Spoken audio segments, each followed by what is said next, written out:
Som. Boa noite a todos. A graça e a paz do Senhor estejam com todos. Amém? Um grande prazer e alegria reencontrar os irmãos e louvar ao Senhor juntos, mais uma vez, nesse lugar bendito de oração e também de adoração. É um prazer vê-los aqui. Queria te convidar a abrir o texto que está no Evangelho de João, capítulo 6, verso 35. Vamos ler do 35 ao 40. Essa série de mensagens do Evangelho de João. Estamos já há alguns domingos no capítulo 6. Hoje vamos avançar mais um pouquinho.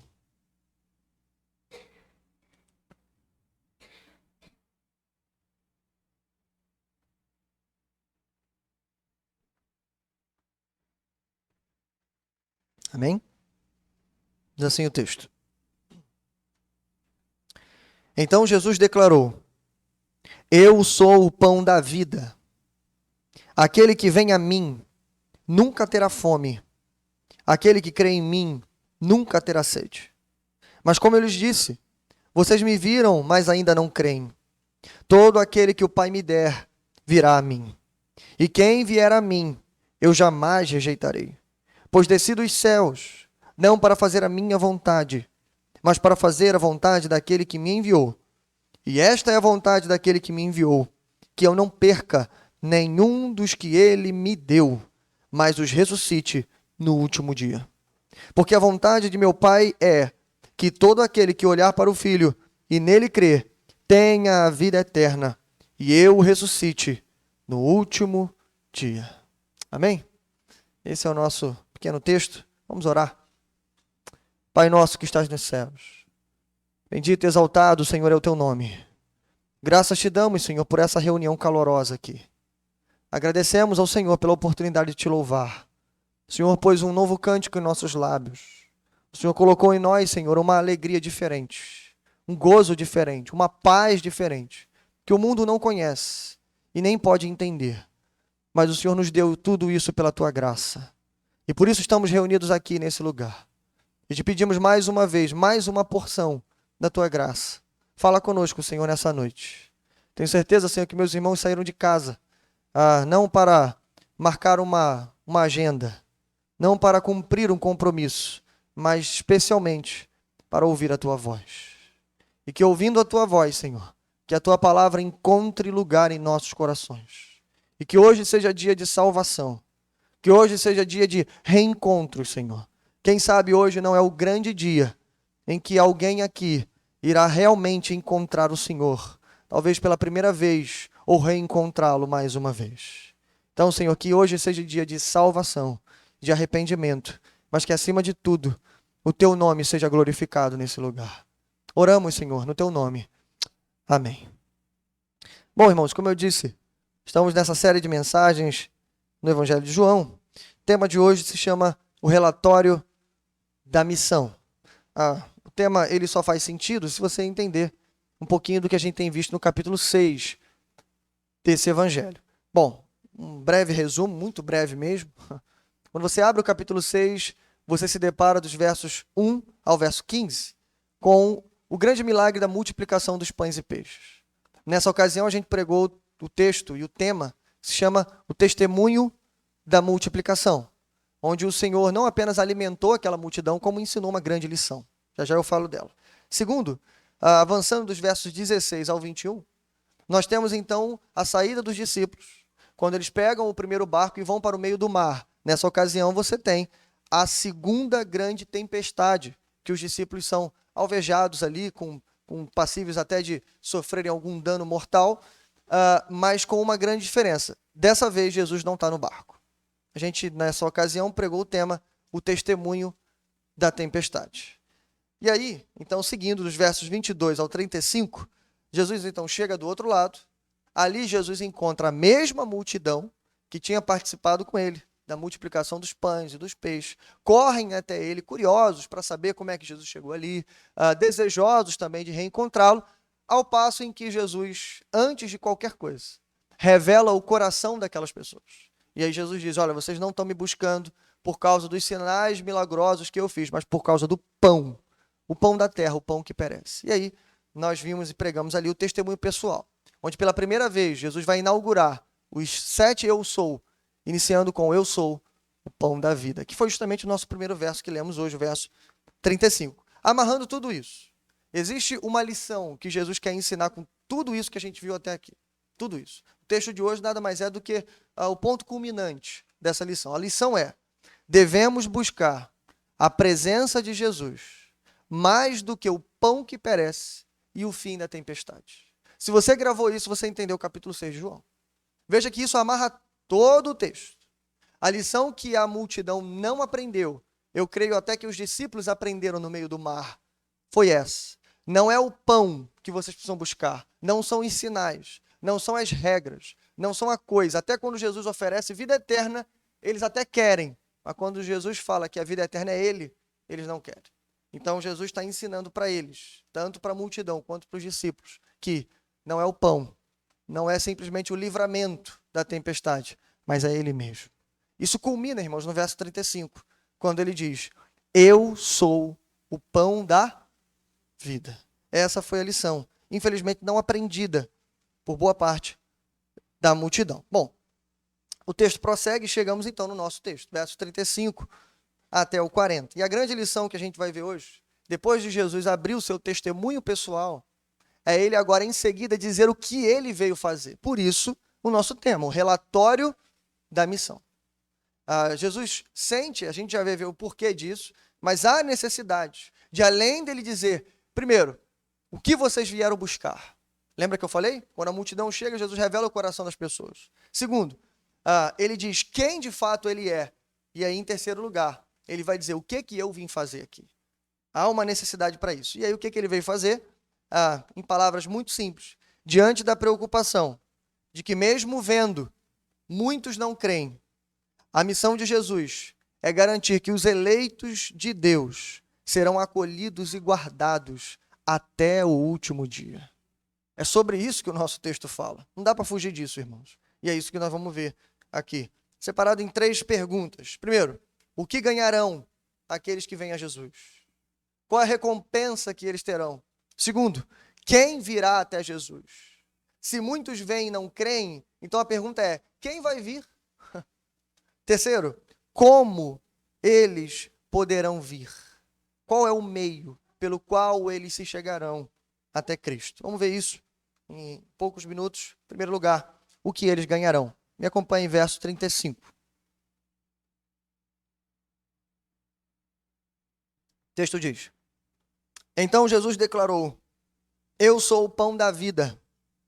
Aquele que vem a mim nunca terá fome, e aquele que crê em mim nunca terá sede.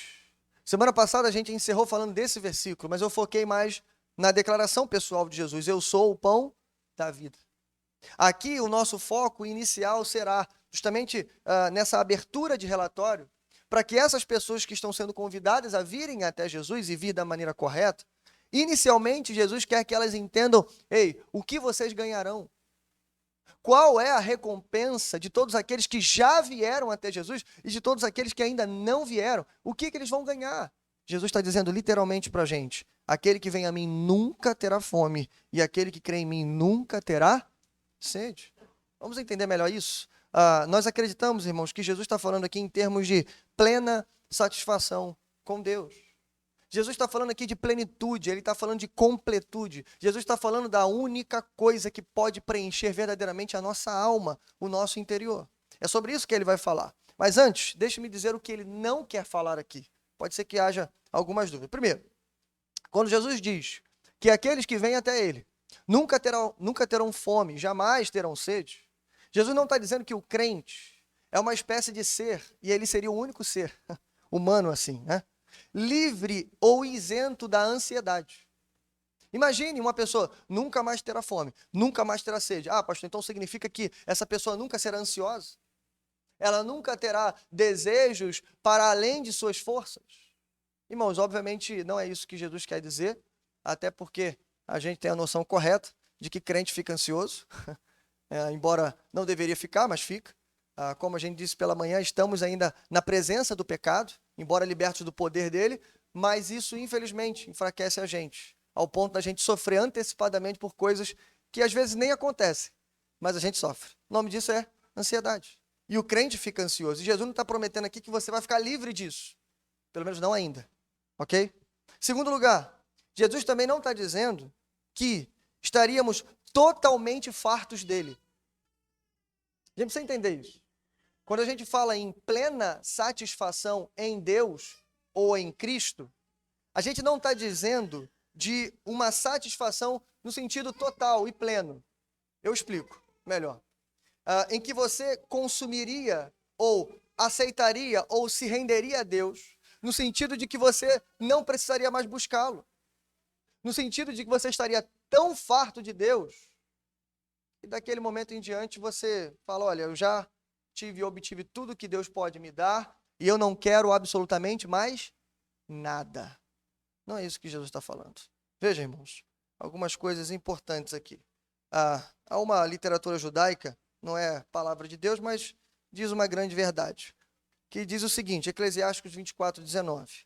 Vinde a mim todos os que me desejais, fartai-vos de meus frutos, 21.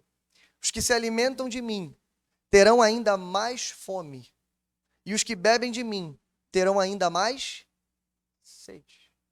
Aqui a gente consegue entender exatamente o que Jesus está querendo dizer. Ele está falando de que sua fome e sede seriam saciados para sempre, mas a pergunta é, de que fome e sede Jesus está falando? Não é, de novo, uma fome de Deus, no sentido de que, uma vez saciada, você não precisaria nem buscá-lo mais. Não é isso. Pelo contrário, aqueles que forem cheios de Deus, irmãos, serão aqueles mais ainda famintos e desejosos por Deus. É um paradoxo maravilhoso da nossa vida, porque quanto mais somos cheios dele, mais nós queremos nos encher dele. Essa é a nossa vida. Bom, então o que significa a promessa de Jesus? Aquele que vem a mim nunca terá fome, e aquele que crer em mim jamais terá sede. Jesus está falando, irmãos, do velho e bom vazio da alma. Não é de outra coisa que ele está falando aqui. Ele está falando do vazio existencial que há no coração de cada ser humano. Eu sei que a gente fala muito sobre isso, irmãos, mas porque essa é a verdade. É a verdade que os homens não querem aceitar. Alguns chamam de tanque furado. Essa expressão, obviamente, ela vem de Jeremias, quando ele fala das cisternas rachadas, que não retém água, mas isso, irmãos, é um belo retrato, 3x4 do coração do homem sem Jesus. Eu explico para você, imagine um tanque furado, por maior que ele seja, você nunca vai conseguir deixar ele pleno de água. Despeje a água toda de uma só vez, se você conseguir. Sei lá, não sei quantos, mililitros aqui de água, mas despeje de uma vez. Ainda assim, aquele tanque vai esvaziar, é apenas questão de tempo. Por quê? Porque não é o tamanho que conta, o ponto é, ele está furado. Quanto mais ele tem, mais ele quer. O nome disso, irmãos, é o vazio existencial que há em cada ser humano. E aí, o que Jesus está dizendo para aquelas pessoas, de novo, lembra? Que estavam buscando, primeiro, o pão da terra. Jesus já revelou o coração deles. Eles estavam presencialmente um dos maiores milagres de Jesus. Jesus multiplicou, alimentou ali 5.000 homens. A gente fez as contas aqui, pode ser que tenha chegado a 20.000 pessoas. Viram um milagre extraordinário, mas eles estavam buscando o quê? O pão que perece. Depois eles melhoram um pouco, eles buscam os sinais milagrosos, mas Jesus fala, também não é isso. Depois eles melhoram um pouquinho, eles buscam religiosidade, Jesus diz, também não é isso. E aí quando Jesus apresenta a vida eterna, eles falam, não, isso aí a gente quer. Mas quando ele fala, peraí, vida eterna não é uma coisa, sou eu. Aí eles falam, não, aí a gente não quer. Irmãos, é isso que Jesus está oferecendo. A oferta de Jesus é, eu sou o pão da vida. Vocês não vão precisar mais continuar buscando outras fontes, outras coisas para encherem o coração de vocês. De novo, irmãos, tudo que o homem busca para encher o seu próprio coração, tudo sem exceção, por mais que ele consiga em grande quantidade, por mais que ele tenha de forma até quase que ilimitada, de novo, ele ainda não será um ser completo, ainda não será cheio. Bom, Jesus contribui aqui para plena satisfação, pelo menos em 3 aspectos. três coisas aqui ficam claras para a gente. Primeiro, a condição do homem está clara aqui. Quando Jesus diz que você nunca mais terá fome e sede, é porque a condição do homem é: somos seres famintos e sedentos. Sedentos e famintos de alguma coisa que a gente não sabe nem o que é. Jesus aqui está dizendo o que é, mas a gente não sabe. Inicialmente a gente não sabe. A gente está em busca de algo para preencher o nosso coração. Jesus está dizendo: você é um ser faminto e sedento. Segundo, a solução humana. Aqui está implícito que, isso está claro na própria multidão, eles estão buscando alguma coisa, eles não sabem nem o que é, irmão. Lembra como é que termina o verso 15? A grande multiplicação dos pães e dos peixes? Eles estão levantando Jesus e querendo entronizá-lo como rei. Olha que interessante. Eles viram Jesus como rei, mas não conseguiam ver Jesus como o pão da vida. Eles viam Jesus como rei, mas não conseguiram ver Jesus como seu salvador. E aí, irmãos, a solução humana vai ser sempre comparada ao que Jeremias escreveu no capítulo 2. E aí a gente volta para a cisterna rachada. Ele vai dizer assim: o meu povo cometeu 2 crimes. Jeremias 2,13. Eles me abandonaram, a mim, a fonte de água viva, e cavaram as suas próprias cisternas, cisternas rachadas que não retêm água. Veja, irmãos, a comparação aqui é muito clara, embora seja uma ilustração do profeta, está muito claro. A comparação, irmãos, ela é distante, porque entre uma cisterna rachada e a fonte da água viva não há comparação. Mas, infelizmente, embora os pregadores, como eu estou fazendo aqui hoje, aponte o caminho para muitas pessoas, como vocês que estão aqui, muitos ainda não querem buscar. E querem continuar tentando e tentando. Inevitavelmente, é apenas uma questão de tempo. Você não será preenchido por nada além do Senhor Jesus. Bom, e aí sim, terceiro lugar, a solução que Jesus traz é a solução divina. A condição do homem é essa. A solução que o homem busca é uma solução que não preenche, mas a solução de Jesus sim. Ele diz: eu sou o pão da vida. Não é um saciar momentâneo e passageiro. Nunca mais terão fome e nunca mais terão sede. O que eles ganharão? Vida plena. É a presença contínua de Jesus em nós que garante a plena satisfação. Lembra que eu falei para você? O tema de João capítulo 6 é que tanto os discípulos quanto a multidão aprendam que não é o pão, não é o livramento da tempestade, mas é a presença de Jesus. Eu ensinei para você. Jesus acalma a tempestade aqui de uma forma diferente. Ele não fala para a tempestade. A única coisa que Jesus fala é quando ele chega, ele fala assim: sou eu. Ele diz: é um fantasma. Ele diz: sou eu. E o texto diz que quando ele pisa dentro do barco, a tempestade para. Ali ele está ensinando isso, irmãos. É a minha presença que vocês têm que buscar, não o fim da tempestade. Bom, é isso. É a presença de Jesus contínua em nós que nos garante a plena satisfação. Bom, isso é o que eles ganharão. Mas a segunda pergunta é: quem virá? Verso 36 diz assim: mas, como eu lhes disse, vocês me viram, mas ainda não creem. Verso 37.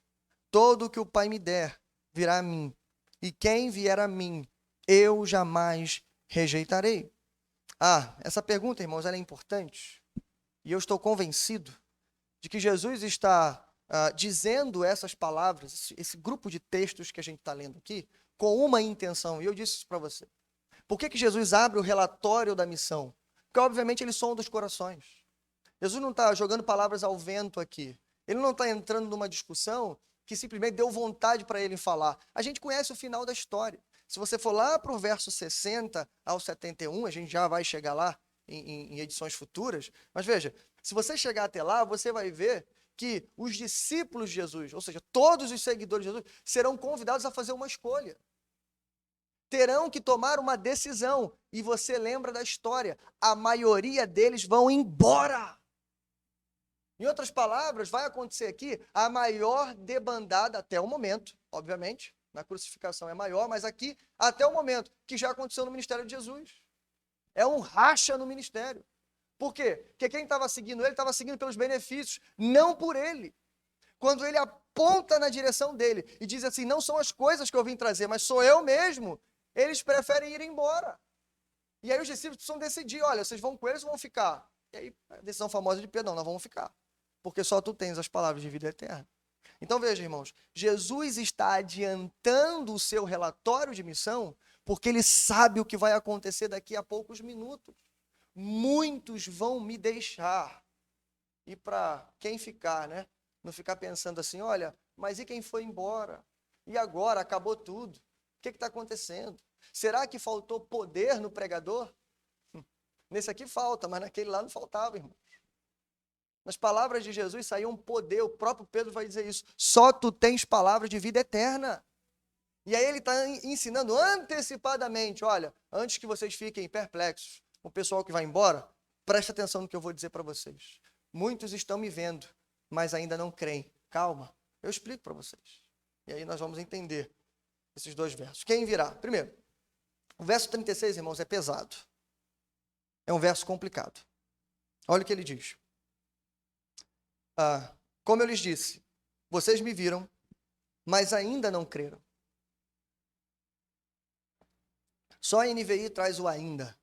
Acho que o tradutor aqui tentou suavizar a coisa. Tipo assim, ainda não creem, que pode ser que daqui a pouco vocês creem, mas isso não está no original. Pesquisei, não está. Se você olhar em outras versões, não tem ainda. Vocês me viram e não creem. É importante, isso aqui está escrito, porque você vai lembrar, e você que não estava aqui, pode ler na sua Bíblia, pode ler aí rapidinho, o verso 30. Você vai ver que no verso 30, a própria multidão vai sugerir isso para Jesus. Dai-nos um sinal miraculoso, porque se vermos, creremos. E aí, quando chega no 36, Jesus está refutando diretamente essa ideia. Ei, não adianta ver. Vocês viram, e viram coisas muito grandes, mas ainda assim não creram. Então, irmãos, não dá para suavizar. O texto é pesado. É isso que é o verso 36. Mas o 37 explica. Por que muitas pessoas veem e ainda não creem? Por que muita gente ouve, mas ainda não crê? Por que muita gente presencia o testemunho da igreja no mundo durante tantos anos, mas não conseguem crer? Verso 37 explica. Todo o que o Pai me der, esse virá a mim. E quem vier a mim, eu jamais rejeitarei. Em outras palavras, Jesus está dizendo assim, ei, presta atenção. O que salva uma pessoa, o que torna ela alguém aberto, receptível para a palavra de salvação, para a pregação de salvação, não é a experiência externa que essa pessoa tem. Irmãos, é importante dizer isso, porque até os nossos dias tem gente que defende a mesma coisa. Não, se eu ver, eu creio. Quantas pessoas você não já encontrou dizendo isso? E detalhe, quem diz isso é racionalista. É mais racionalista, é alguém mais, com a mente um pouco mais racional. E ele diz assim, não, peraí, eu posso até acreditar nesse Jesus aí que você prega, mas eu tenho que ver um anjo voando, eu tenho que ver, não sei, o próprio Jesus aqui na minha frente, eu tenho que ver, sei lá, um morto ressuscitar, eu tenho que ver um paralítico andar, né? Geralmente a pessoa diz, e se eu ver, o que ela fala? Eu vou crer. Irmãos, essa ideia foi refutada 2000 anos atrás, está aqui no texto diante de nós. E essa multidão aqui, e esse povo aqui que vai embora, eles não viram, irmãos, eles não apenas ouviram um sermão, eles viram o rosto de Jesus. Eles viram a glória de Jesus. João vai escrever no primeiro capítulo, dizendo que nós vimos a sua glória, glória como unigênito vindo do Pai. Mais do que isso, eles viram a sinceridade de Jesus. Eles viram a integridade de Jesus, como pregávamos ontem. A pregação do cristão é acompanhada do seu testemunho, é ratificada pelo testemunho. Não tinha nada para falar sobre Jesus, nada. Tiveram que inventar. Esse era o nosso Jesus. E mais do que isso, ele tinha sinais e milagres para mostrar, irmão. Aqui, nesse momento, até esse momento, eu já falei isso, mas repito para você, ele curou inúmeras pessoas, incontáveis pessoas, de doenças, uma mais terrível que a outra. Ele expulsou vários demônios até aqui. Ele acalmou a tempestade 2 vezes. Na segunda vez, ele ainda vem caminhando sobre ela. Mais do que isso, ele já ressuscitou a filha de Jairo. Ele mostrou que ele tem poder sobre a vida e a morte. Esse é o nosso Senhor Jesus. Irmãos, imagina no meio do deserto alimentar quase 20 mil pessoas. Foi isso que ele fez. Irmãos, já foi refutado essa ideia. Não adianta ver. Por quê? Porque a salvação não está para a sua experiência externa, mas ela está baseada na eleição soberana do Pai. E é isso que ele vai explicar aqui, se você ainda não entendeu essa doutrina tão maravilhosa, que infelizmente assusta tanta gente. Eu vou ler de novo o 37. Todo que o Pai me der virá a mim, e quem vier a mim, eu jamais rejeitarei. Isso aqui, irmãos, nada mais é do que um pequeno resumo da doutrina da eleição. 3 coisas aqui que você precisa entender nesse verso. Primeiro, o todo aqui deixa implícito um grupo. Há um grupo implícito no texto, porque não são todas as pessoas. Jesus não disse, olha, todas as pessoas do mundo que vierem a mim e virão a mim em algum momento. Não é isso que ele está dizendo. Todo, ou seja, quando essas pessoas vierem a mim. Por isso eu perguntei, quem são eles? Segunda coisa, os que são dados pelo Filho, ou melhor, os que são dados para o Filho, pertencem ao Pai. Você concorda comigo que eu só posso dar uma coisa que é minha? Sim ou não? Está escrito aqui, ó, o que o Pai me der, virá a mim. Em João 17, Jesus vai deixar isso mais claro ainda. Ele vai dizer assim, eles eram teus e tu os destes a mim. Por quê? Porque eles eram do Pai. Em outras palavras, irmãos, isso aqui é a doutrina da eleição. Terceiro lugar, parece que há uma sequência lógica aqui. Antes de explicar a eleição para você, há uma sequência lógica. Veja, só pode vir a mim, e aqui, ponto de vista de Jesus, quem o Pai me der. Você entende que não é qualquer um que vai a Jesus? Sim ou não? Vou ler de novo para você entender. Todo que o Pai me der virá a mim. Ou seja, só pode vir a mim quem o Pai me der. É só você inverter o versículo. Mas não precisa você inverter o versículo, sabe por quê? Porque o próprio Jesus disse o versículo invertido, no verso 44. Porque se ficou dúvida para você no 37, aí você vai para o 44. Veja, vou ler o 37 e o 44 seguido. Ó. Todo que o Pai me der virá a mim. 44. Ninguém pode vir a mim, se que o Pai que me enviou não o trouxer.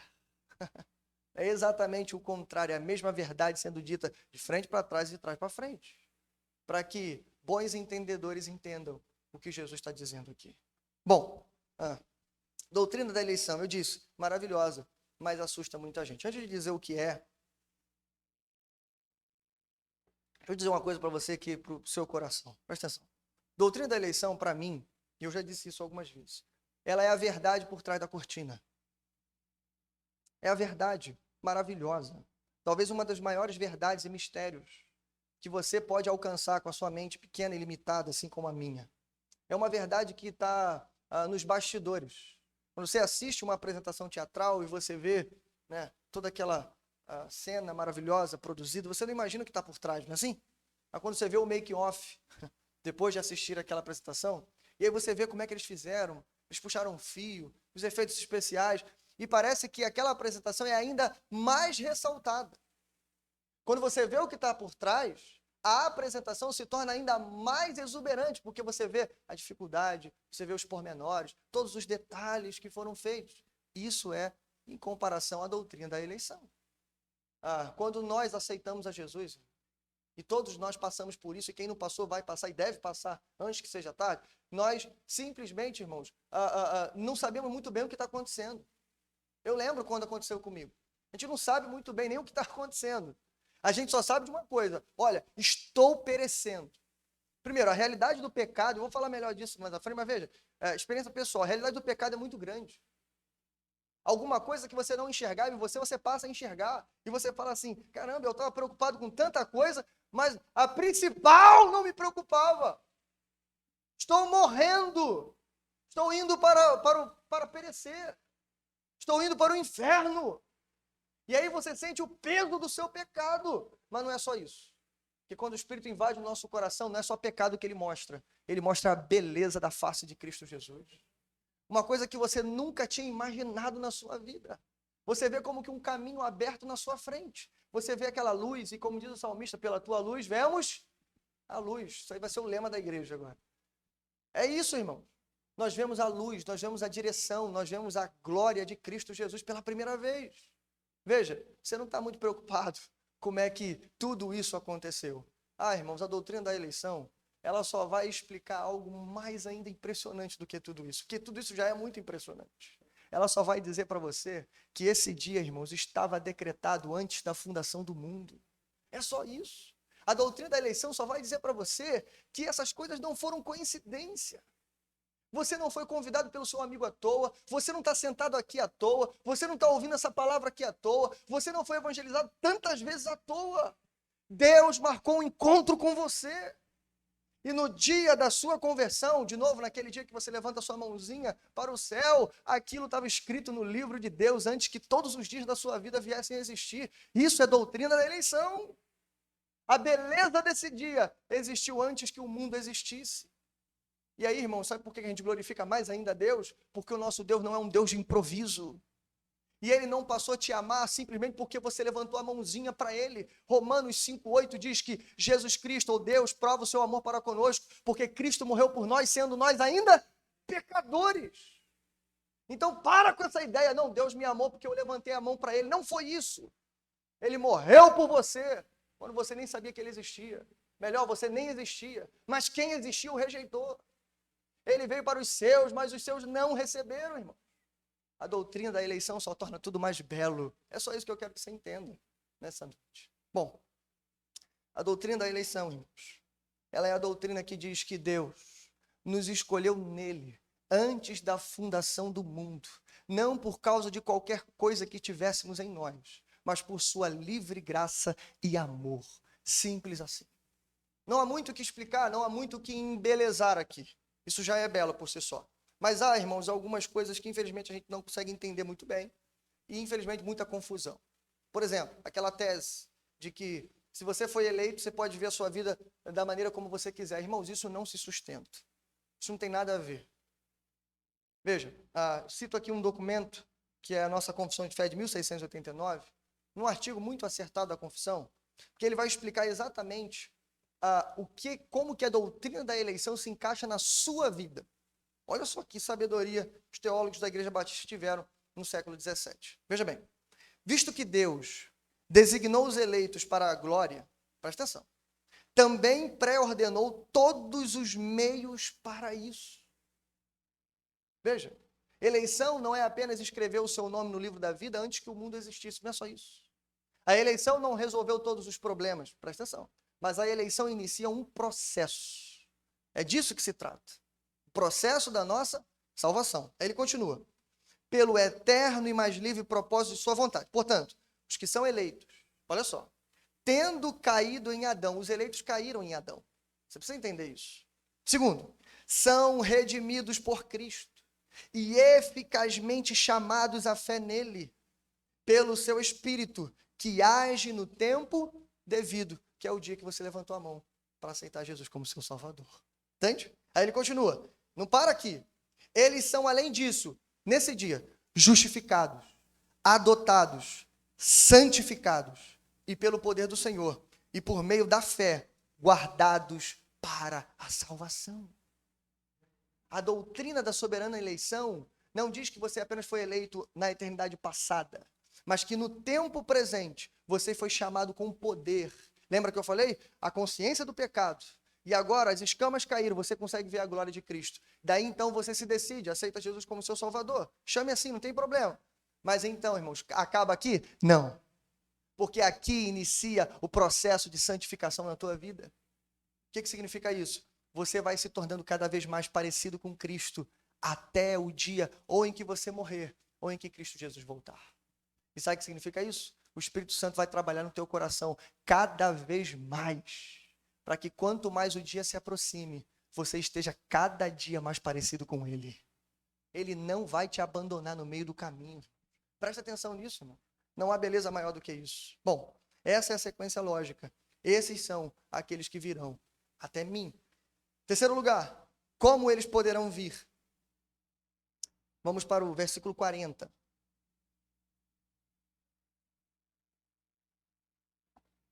Porque a vontade de meu Pai é que todo o que olhar para o Filho e nele crer, tenha a vida eterna. E eu o ressuscitarei no último dia. Bom, irmãos, aqui Jesus nos dá, depois de nos dar um vislumbre da doutrina da eleição, ele vai justamente para a parte mais prática, dizendo, mas como é que vocês virão a mim? Como é que será esse chamado? Como é que isso acontece? Qual é o caminho que vocês precisam seguir? é esse aqui. Agora, o curioso, eu quero chamar a tua atenção para isso, é que Jesus usa a mesma palavra que ele acabou de refutar. E aí a gente precisa, né, olhar com cuidado aqui. Vou repetir. Todo o que olhar para o Filho e nele crer, tenha a vida eterna. Mas como é que ele está dizendo isso? Se no verso 36, ele acabou de dizer que vocês me viram, mas não creram. Porque, obviamente, Jesus está falando de um outro tipo de olhar. Ele não está falando simplesmente daqueles que estão olhando para ele com os olhos físicos. Ele não está falando só daqueles que conhecem a Jesus de ouvir falar. Ele está falando de um outro tipo de olhar. A gente vai passar rápido aqui, irmãos, mas eu queria que você prestasse atenção. Por quê? Porque se você já olhou para Cristo desse jeito, então continue olhando para ele assim. Mas se você ainda não olhou e não teve a oportunidade de enxergar Cristo, como Jesus está dizendo que ele deve ser enxergado, então faça isso hoje, antes que seja tarde demais. Mas vamos entender melhor? Que tipo de olhar Jesus quer? O que Jesus está fazendo aqui, irmãos, é revisitar de novo, mais uma vez, Números capítulo 21, a serpente de bronze. É isso que ele está fazendo. O texto é muito claro quando ele diz: aquele que olhar para o Filho e nele crer terá a vida eterna. Ele está revisitando, como ele já mesmo disse, em João capítulo 3, verso 14. Vamos lembrar aqui rapidinho? Onde ele diz: da mesma forma como Moisés levantou a serpente no deserto, assim também é necessário que o Filho do Homem seja levantado, para que todo que nele crer tenha a vida eterna. É interessante que quando ele fala da serpente, ele não fala de olhar, ele fala de crer. Por quê? Porque olhar e crer aqui são a mesma coisa. Então, de novo, Jesus está pedindo e está dizendo, olha, eu quero um outro tipo de olhar. E para você entender a maneira como você tem que olhar para Jesus, você tem que voltar de novo para Números 21. Eu sei que eu já expliquei, mas aqui eu passo bem rápido e explico de novo. Lembra? O povo estava morrendo no meio do deserto. Morrendo por quê? Por causa da sua própria desobediência. O povo tão perto da terra prometida murmurou contra o Senhor. Nós odiamos essa comida detestável. Mais ou menos isso que eles disseram.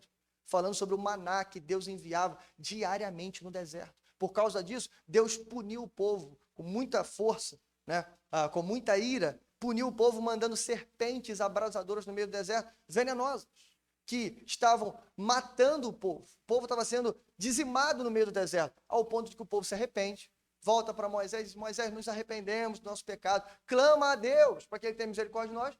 Deus proveu uma solução. Fala para Moisés: olha, coloca uma serpente aí num poste. E aí todo mundo que olhar para essa serpente, né, fabricada aí, será então salvo, será curado e não morrerá. Aí Moisés tem a ideia de fazer uma serpente de bronze, coloca lá no poste, e aí então todo mundo que olha para a serpente é curado. Jesus retoma esse texto, e lembra que eu ensinei para vocês? Esse simbolismo só faz sentido em Jesus. Talvez ali ninguém entendeu por que era uma serpente, por que estava sendo pendurado, por que Deus simplesmente não estalou os dedos e diz assim: está todo mundo curado. Não se arrependeram? Por que ele criou todo esse sistema? Por quê? Porque ele estava apontando para o dia em que seu filho seria pendurado na cruz. Para que então Jesus pudesse dizer, como ele disse agora, da mesma forma como Moisés levantou a serpente no deserto, importa que o Filho do Homem seja levantado. E ele completa agora no verso 40, dizendo: aquele que olhar para o Filho e nele crer, esse terá a vida eterna. Então, de novo, que tipo de olhar Jesus está exigindo aqui? Primeiro, não é um olhar de quem não precisa. Já viu o olhar de quem não precisa? O olhar de desdenho? Não é isso. Segundo, não é o olhar de quem vai tentar um novo remédio. Aquele olhar desanimado, caído, como a gente chama, né? Farol baixo. De alguém que está cansado de tentar e tentar. O pastor falou de Jesus, acho que eu vou ali também. O pastor falou de vazio na alma, eu estou exatamente assim. Eu acho que eu vou nesse... Mal não faz, eu vou tentar. Não é isso que ele está falando. Nem vem, porque você não vai arrumar nada. Então, que tipo de olhar é, pastor? É olhar para ele como alguém que está morrendo e sabe que ele é a sua única e última esperança. Esse é o olhar que o povo teve que olhar no deserto, e esse é o olhar que você tem que olhar até os dias de hoje. De novo, como eu disse, irmãos, aqui é importante por quê? Porque o pecado, ele deixa de ser aquela coisa bonitinha, gostosa, prazerosa, fofinha, e que, claro, vai se apresentar para a gente assim. Ele não vem ruim, cheio de espinhos. Ele vem bom, ele vem agradável. Lembra de Eva no Jardim do Éden? É agradável aos olhos, ao paladar. Tem que ser, porque senão você não vai. Mas, irmãos, ele é venenoso, ele é mortal, ele leva para um caminho de morte. É apenas questão de tempo. Mas então, Jesus está dizendo, aquele que olhar para mim e crer em mim, esse será salvo. Como eles poderão vir? Basta olhar. E esse é o olhar que ele exige. Bom, o teólogo A.W. Tozer entendeu muito bem a definição de fé dada por Jesus aqui. E é importante dizer isso, irmãos, porque a gente sempre repete. A única coisa que Jesus exige de você é fé. É que creia nele de todo o seu coração, de toda a sua alma. Esse é o caminho para a salvação. Não há outro caminho. Ele não quer dinheiro, ele não quer barganha, ele não quer suas obras, ele não quer nada. Ele só quer a sua fé. E aí muita gente não entende, porque acha, mas é só isso. Não, não é só isso. Isso é a coisa mais importante. Então, Tozer entendeu bem isso e explica para a gente melhor. Veja o que ele diz. Fé é o olhar fixo da alma para o Deus Salvador. Crer, então, é direcionar a atenção do coração para Jesus. Pode ser difícil a princípio, porém se torna mais fácil quando olhamos firmemente para a sua pessoa maravilhosa, em silêncio e sem esforço. Distrações podem atrapalhar, mas uma vez que o coração esteja comprometido com ele, após cada breve excursão para longe dele, a atenção voltará outra vez e nele descansará, como um pássaro errante retorna para a sua janela. Veja, irmãos, que definição impressionante. Então, crer não é apenas aderir, crer não é apenas consentir, crer não é apenas somar Jesus a todas as outras soluções que você buscou para você. Crer é dizer, estou perecendo e só tu tens as palavras de vida eterna. Isso é crer. Crer é abandonar tudo que você tentou até aqui, tudo que você é, e dizer assim, Senhor, agora eu sou teu, tu és o pão da vida, deixe-me me alimentar de ti. E ponto final. Isso é crer. Bom, eu quero terminar mostrando para você, voltando à doutrina da eleição, para a gente terminar dando glórias e louvores ao Senhor. E mostrando para você, como eu prometi lá, que as palavras de Jesus aqui se encaixam perfeitamente nos 5 pontos da doutrina da graça, famosamente conhecida como tulipe.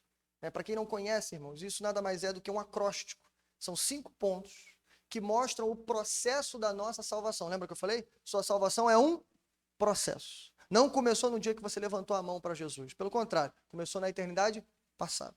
Então, esse processo foi cunhado lá num evento chamado Remonstrância, pelos reformadores, para simplificar para a gente, para tornar bem fácil o entendimento, inclusive para a gente decorar. Por isso, tulipe. Em inglês faz mais sentido, né, porque o acróstico está em inglês, mas é para decorar, para você gravar. Basicamente isso. Só que mais importante que você decorar a tulipe é você entender que esse acróstico, esse processo está na boca de Jesus. Doe em quem doer. Você pode pensar o que você quiser. Está aqui. Você pode até negar e entender de outra forma. Ok, mas está aqui.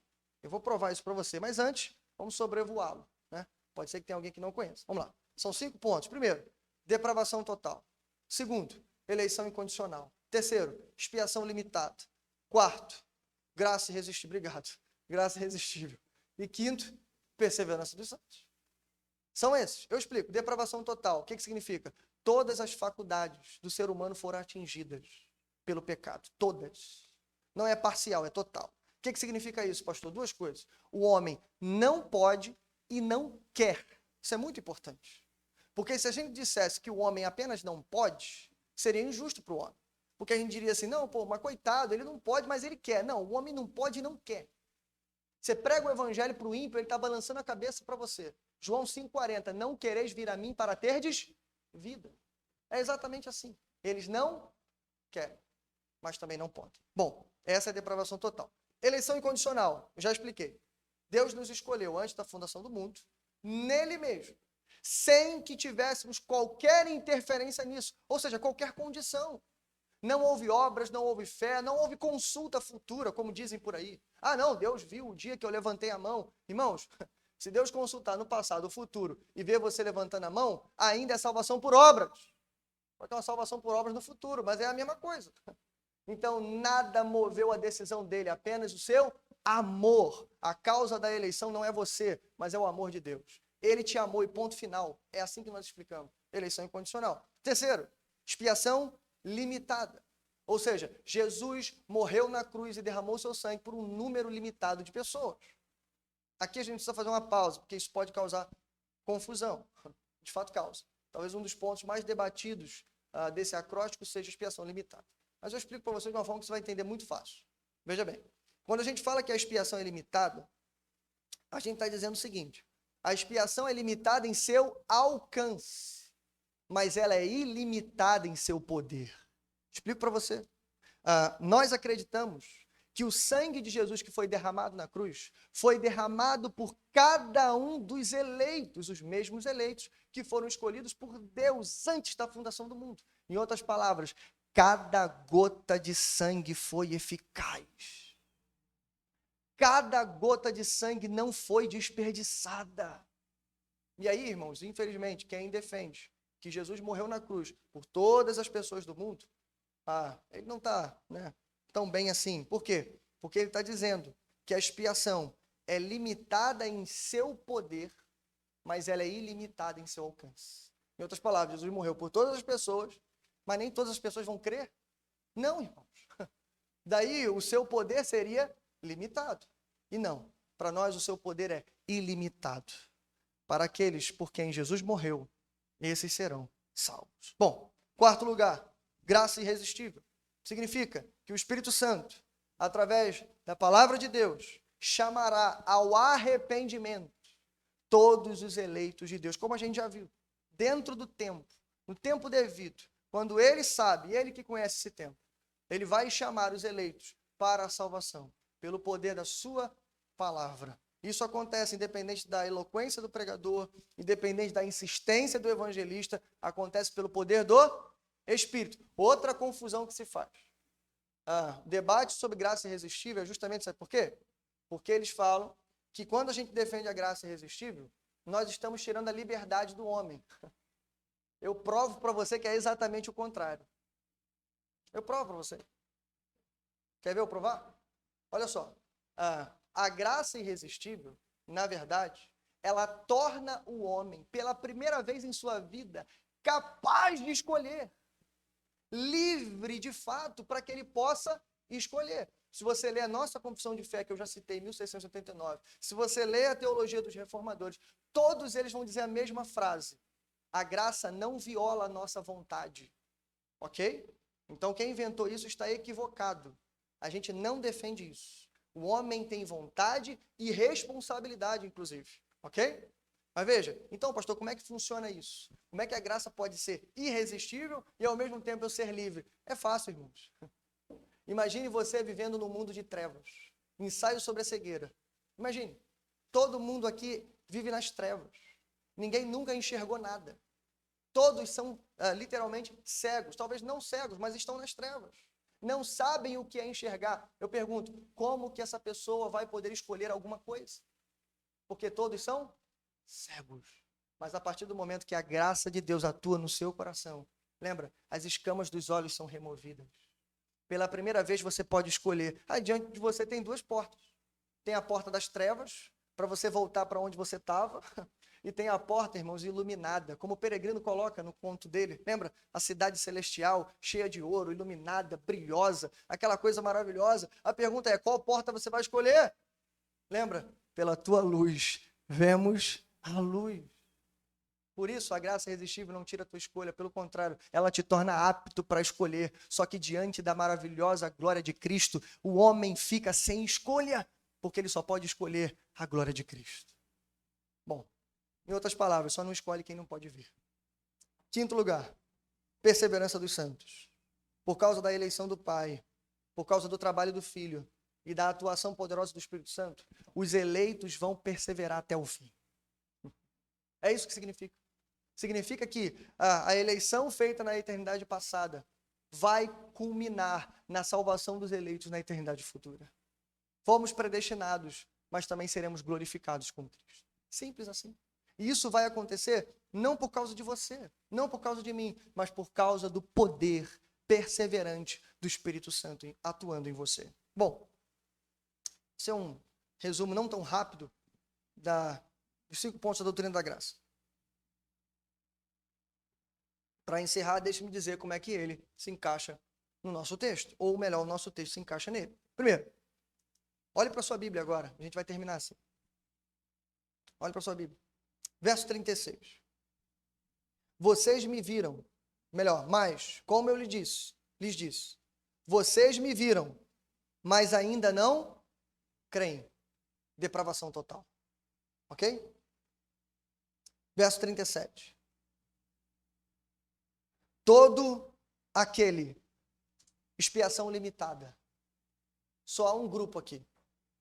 Terceiro, todo aquele que o Pai me der, é o Pai que dá, não é você que escolhe. Você pertence ao Pai, você é dele para dar. Em outras palavras, eleição incondicional. Só mudei a ordem. Seguindo, todo aquele que o Pai me der, virá a mim. Em outras palavras, todo aquele que o Pai me der, esse virá irresistível a mim. É isso que ele está dizendo. E, em último lugar, e quem vier a mim, eu jamais rejeitarei. Perseverança dos santos. Para melhorar ainda a perseverança dos santos, já que eu não citei, versos 38 e 39. Pois desci dos céus, não para fazer a minha vontade, mas para fazer a vontade daquele que me enviou. E esta é a vontade daquele que me enviou, que eu não perca nenhum dos que ele me deu, mas os ressuscite no último dia. Irmãos, os eleitos em Deus podem descansar no Senhor, porque ele não perderá nenhum dos seus escolhidos. Nenhum. Não por sua força, mas pela graça do Senhor Jesus. Amém? Podemos louvar ao Senhor, porque apesar da nossa depravação, fomos eleitos pelo Pai, redimidos pelo Filho, chamados e preservados pelo poder do Espírito. Qual é a missão de Jesus? Garantir que os eleitos serão acolhidos e guardados até o último dia. Amém? Esse é o trabalho de Jesus. Vamos orar. Pai nosso que estás nos céus, bendito e santificado, Senhor, é o teu nome. Obrigado, Senhor, mais uma vez por um pequeno vislumbre, Senhor, dos teus mistérios, revelado, Senhor, na Sagrada Escritura, mas que às vezes, Senhor, temos dificuldade de entender. Mas aqui, Senhor, com humildade, com os pés sujos de barro, nós te agradecemos pelo pouquinho, Senhor, que pudemos conhecer. Te agradecemos, Senhor, por essa doutrina maravilhosa, essa doutrina rica e especial, tirada da boca do próprio Senhor Jesus Cristo, dizendo que a nossa salvação não foi um improviso, um acidente que acontece no meio da nossa história, ou que temos mais chances de nos perder do que dar certo. Mas hoje aprendemos, Senhor, que a nossa vida está na mão do ser mais poderoso do universo. Mais do que isso, Senhor, o Senhor não apenas controla, guia e protege as nossas vidas, mas o Senhor nos amou antes da fundação do mundo. E por causa do seu amor, o Senhor nos escolheu. E por isso, Senhor, somos gratos a Ti. Gratos pelo Teu amor.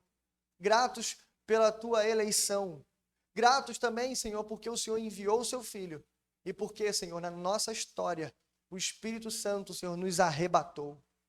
O Senhor limpou, Senhor, o nosso coração. O Senhor tirou as escamas dos nossos olhos. E nós que éramos cegos, agora podemos ver. Ah, Senhor, quem sou eu, Senhor, diante de todo esse projeto? Não passo, Senhor, de uma pequena poeira, de um miserável pecador. Mas como diz a canção, Senhor, maravilhosa graça para o pior dos pecadores. Obrigado, Senhor. Obrigado pelo Teu amor, pelo Teu poder. Que saiamos daqui, Senhor, louvando ao Senhor e entendendo que o nosso Deus é um Deus de milagre. É um Deus que projetou todas as coisas, que arquitetou todo esse universo, mas inclusive, Senhor, a nossa vida. Antes que cada dia dela viesse a existir, o Senhor já conhecia todo o andar da nossa vida. E o Senhor nos escolheu. Por isso te agradecemos. Que possamos viver, Senhor, dignamente, conforme a vocação com que fomos chamados. Para a tua glória. Nos ajuda, Senhor. Em nome de Jesus. Amém e amém. Graças a Deus. Bom, irmãos, estamos caminhando para o nosso final.